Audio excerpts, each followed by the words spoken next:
going to walk you through the basics of using your YouTube account. So one of the easiest ways to access your dashboard is to click on your profile image and hit your channel. So once you do that, you should see several options up at the top about how to navigate your YouTube account. If you're not seeing what I am seeing, you can always hit customize your channel and add these different tabs for you to navigate. So I like the videos option where I can view all of the videos that I have uploaded to YouTube, and I can sort them if needed. And then you can also manage and create your playlist. So these can be videos that you have created and they're chunking together in one large folder, or it can be videos that you have saved from other users that you like in one playlist. So what's great about this is I could share all of the videos that I've created for students for Chapter 2 with one link. I have 12 videos grouped together all about Chapter 2, and I can share that with students if I needed to. So those are the two main features you're going to use in your dashboard. Now, if you're ready to create your own video in YouTube, all you have to do is find the video camera with the plus sign, and it's going to tell you that you can upload a video.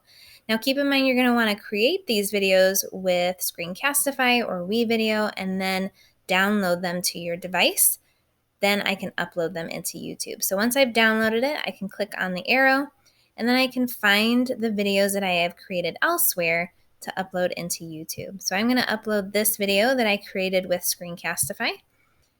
And it's going to take a little bit to upload, especially if it's a little bit of a longer video. So you'll notice down here it's saying that it's uploading. And while it's uploading, I can give it a title. I can give it some descriptions or hashtags. This is going to be the finalized video link if I wanted to copy that and get that ready for later. Once the video is uploaded, it'll allow you to pick the thumbnail that shows up.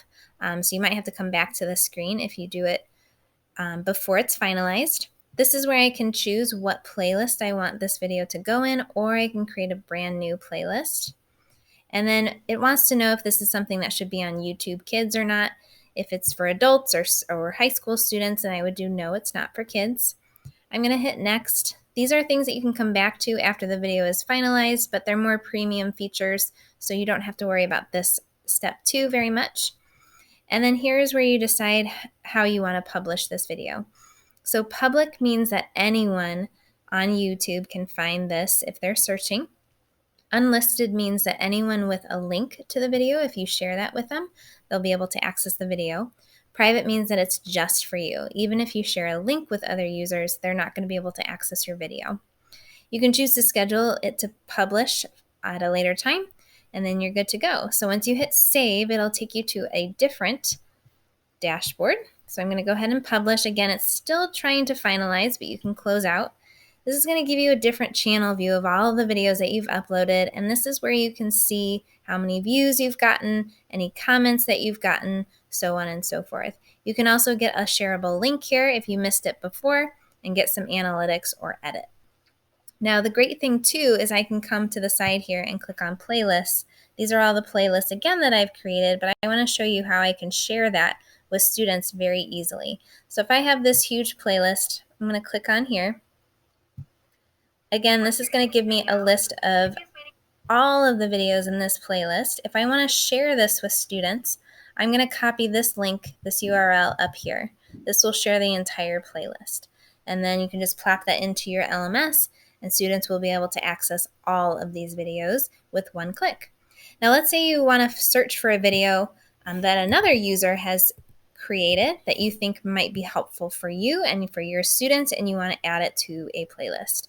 So let's say I really like this video, I viewed it. One way to do it is I can click on the 3 dots and save it to a playlist. Even though it's not my video, I can still kind of group things together for students to view. Another option too is if you're searching and you find a video that you really like, all you have to do is click on this button here, and this you can add it to a playlist that you've created for students. So whether it's your content or other people's contents, you can save that to a playlist and easily share with students.